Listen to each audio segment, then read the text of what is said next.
Hello there. As you may know, I'm Scott Johnson. I'm the state organizer for Indiana 5051, and this is speech 2 of 30 speeches in 30 days. And here today I'm going to talk about applying the internet's most powerful concept to grassroots politics.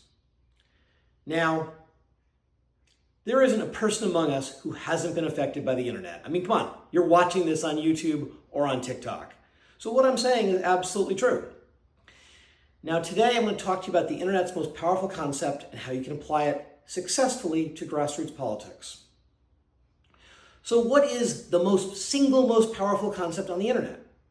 So is it video like YouTube? Is it snark like Reddit? Is it sex like everything? Chat like text messages, Messenger, Slack, Discord, etc.? I would argue that the internet's most powerful concept is none of these. The internet's most powerful concept is, my mock drum roll, economics. Boring. Nope. Powerful. So, let's talk about that. Economics is nothing more than money. And money, as they say, makes the world go round. We may not like that, but it is a true thing in the world. Now, specifically what I mean is that the internet lets you make money, here's the important part, by doing what you already do, or by leveraging an asset you already own. So let's talk about 3 specific examples. So for example, we saw this in Internet 1.0 with eBay. What's eBay?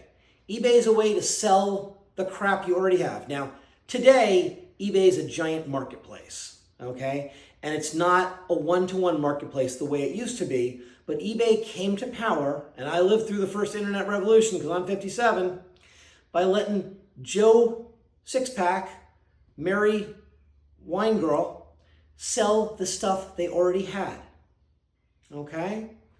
That was powerful because it lets them turn basically a cost center, right? You know, if you have, I don't know, like this John Oliver candle here and you're not using it, let's sell it to somebody who makes money off it. I wouldn't do that. I love John Oliver. Okay.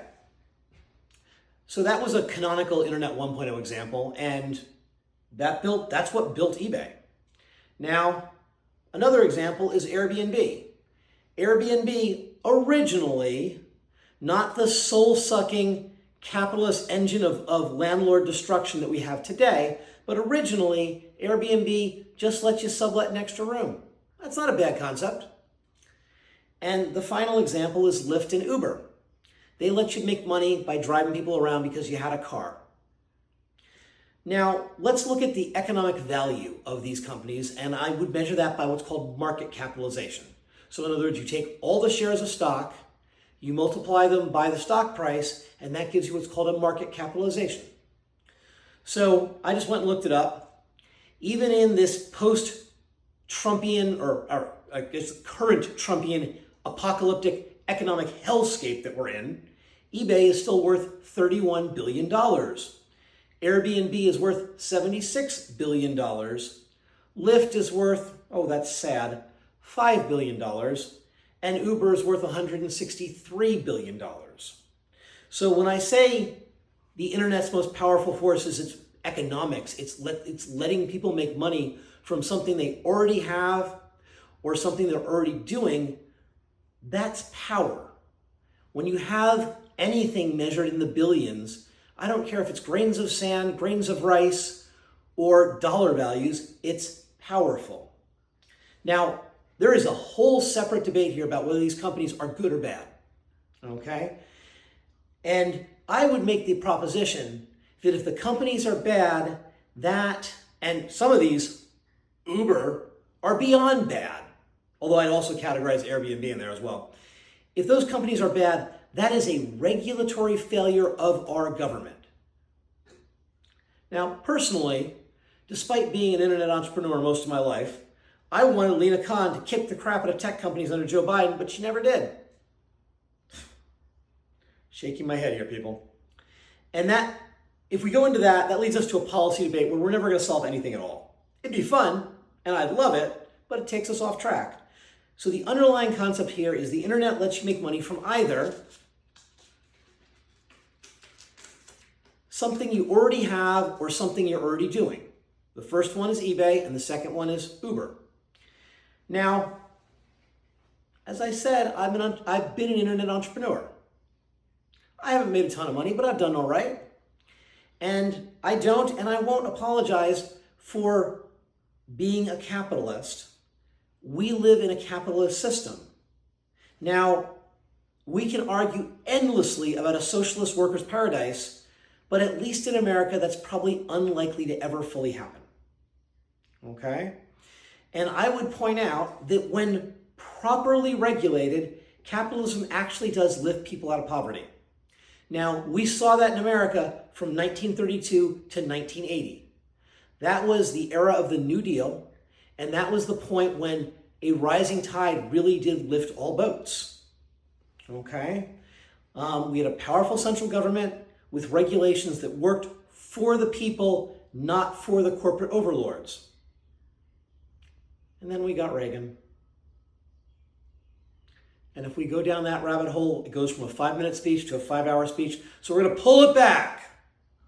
So how can we possibly relate eBay and Uber to grassroots political activity? Because at some point, some of you are thinking, yeah, he's smoking the wacky weed. I am not. Has this speech giver gone nuts? I don't think so, but that's possible. All right. So I'm going to start with a really simple example. I'm going to talk about toothbrushes. Now, the other day, I, along with my good friend from 5051, Brian Jonason, we did what's called a food drop to one of our local partner organizations. That partner organization is called HVAF, and it's Helping Veterans and Families, HVAF. Now, at our 419 rally, we raised 2.2 tons of food by doing nothing more than saying, hey, can you bring a can? And we got 2.2 tons of food because 5051, at least here in Indiana, is getting a reputation for doing some good stuff. So when we took that food and we donated 80% of it to Food Not Bombs, which is a local charity, or actually it's a national organization with a local group run by a man named Slim. Slim shows up at our events and just helps out. He's a nice guy. So we wanted to serve him. And then we took the other 20%. Actually, no, excuse me, it was a third. And we donated it to HVAF. Okay? And the reason we did that is my good friend Brian is a veteran, and we believe veterans play an important role in American society. So when you show up to a charity with 1,000 pounds of something, which we did, it was 1,083 pounds, I think, 1,083.6. They actually treat you kind of nice. And HVAF, the people there were wonderful. As we walked through the pantry, I was expecting to just see food. And what I also saw were toothbrushes and toothpaste. And I found that a little curious. So I asked about it, and Ashley said something to the effect that we need to think about a homeless veteran's needs almost as if they were going camping. Now, a homeless veteran can, not always, but kind of implied in the word homeless, lives rough.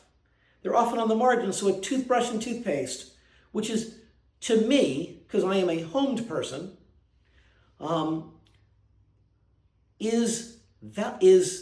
me, that's the simplest of commodities. To them, it's highly valuable. So, curiously, the day before I'd been to the dentist. And I'm a big believer in serendipity.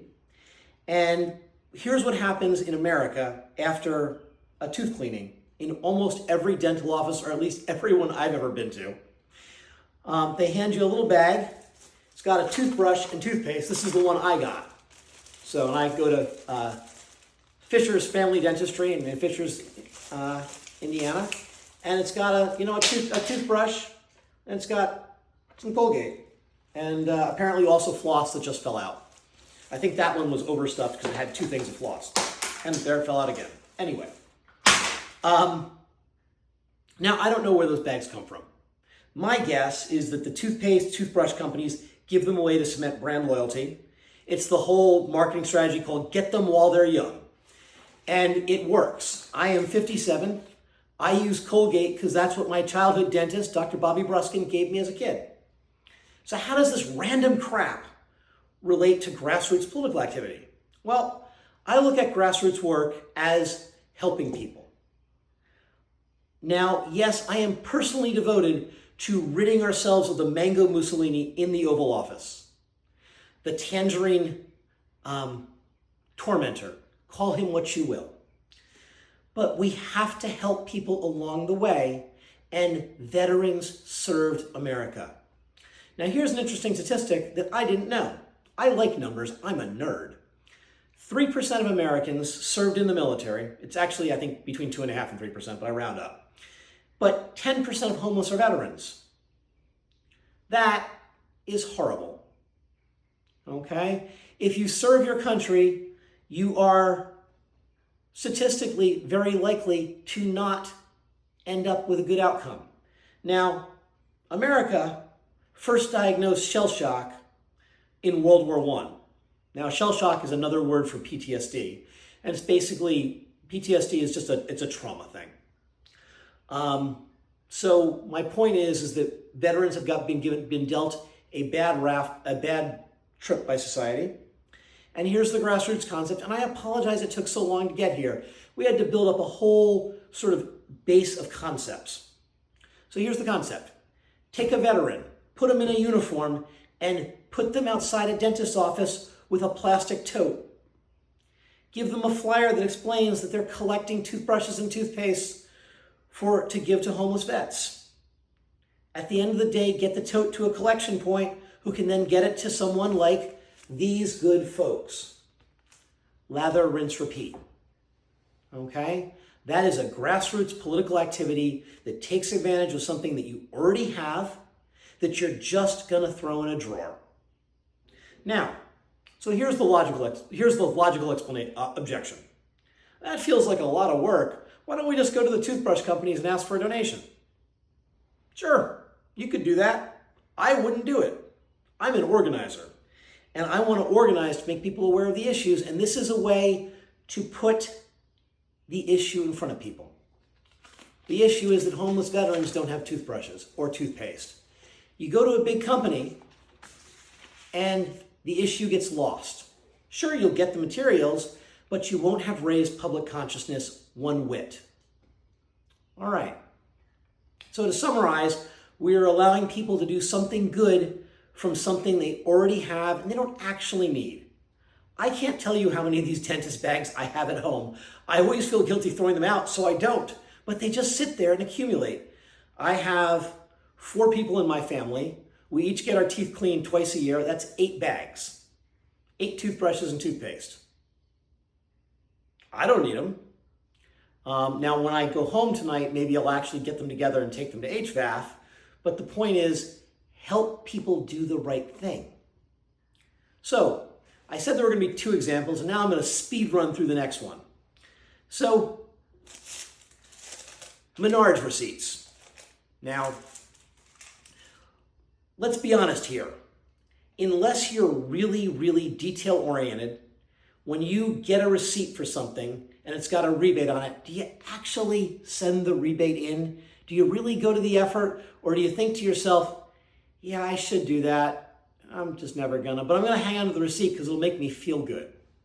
Well, I'm in the Midwest. I'm in Indiana, and we have a local big box store called Menards. I love Menards. Menards is what Home Depot aspires to be. It is every single thing you could ever want for home improvement. So lumber, sinks, tools, whatever. Now, I mean everything. It makes Home Depot look flaccid. So Menards has now had a policy for years of 11% rebates. I think they started this during the pandemic. I don't actually know. And this means if you spend $100, you get a rebate of $11. And if you've ever bought a tool or lumber, you can spend $100 easily. Now, $11 is real money. I wouldn't take $11 out of my pocket and throw it on the ground, but I don't ever bother to do it. So here is a Menards receipt from 9/14/23. I spent $49.16, which means I could have gotten $5.05 back. And I'll be perfectly honest, I thought about it at the time. I remember buying this receipt, or buying the stuff with this receipt. But here's the sad truth. I was lazy. Now, you could do the same thing here we did with the toothbrush. Station someone there, make them stand out. I don't have to be a veteran. They could be dressed up as an aid worker or whatever. And all you have to do is ask for the bottom portion of the receipt. That's enough to get you a rebate. And then you take those receipts at the end and you give them to a centralized person who processes the receipts. And you could take that money and apply it to a grassroots political thing, whether it's fighting against Trump, donating to a cause, or whatever. So that's the idea. Enable the people to do the right thing by using something that people have but won't actually do. Okay? The sad truth in the world is most people are well-intentioned, but laziness is a real thing because the world is hard. And that's it. That's speech number 2. Thank you.